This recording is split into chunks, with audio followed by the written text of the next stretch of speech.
This is Garrett Fry, the Cityscape Sequence Lead for 3D Digital Map Painting, and we're taking a look at shot A102. So let's take a look.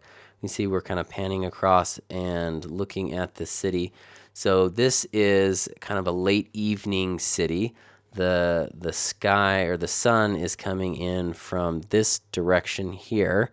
And so when we're replacing some of these buildings in the skyline, you're going to want to really make sure that you're taking into account the lighting direction and the qualities of the buildings that are currently in the plate.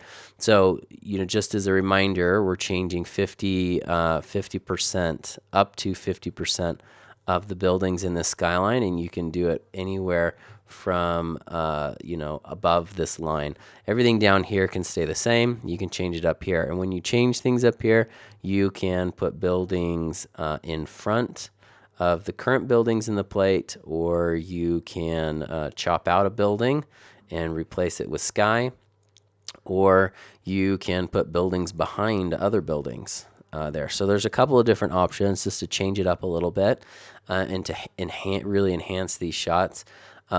You want to make sure that when you are picking your buildings that you can add in some real nice kicks on the windows. So you can see in this area here, that's where it's reflecting the sun in this area, and then it gets off and farther out here. But you can see that there's like a real specular quality to some of these sides.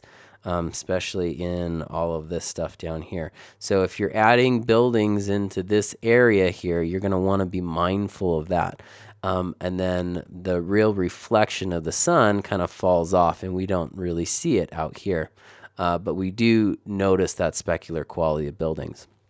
So go through the image library and make sure that you're finding something that's going to be appropriate that you can use for all of the shots, all of these A shots. So be mindful because there's a A100 and there's an A101 and then there's an A103 that are all connected to each other. They're same location, and you're going to want to use the same buildings that you use in this shot for those other shots. So I say before doing any final work on this, that you just throw in a couple of buildings, see what they look like, and then try them in these other shots and see if they're going to work. And if you're pretty confident that you can use and manipulate the same buildings across shots, and then then you can go ahead and get going on this shot.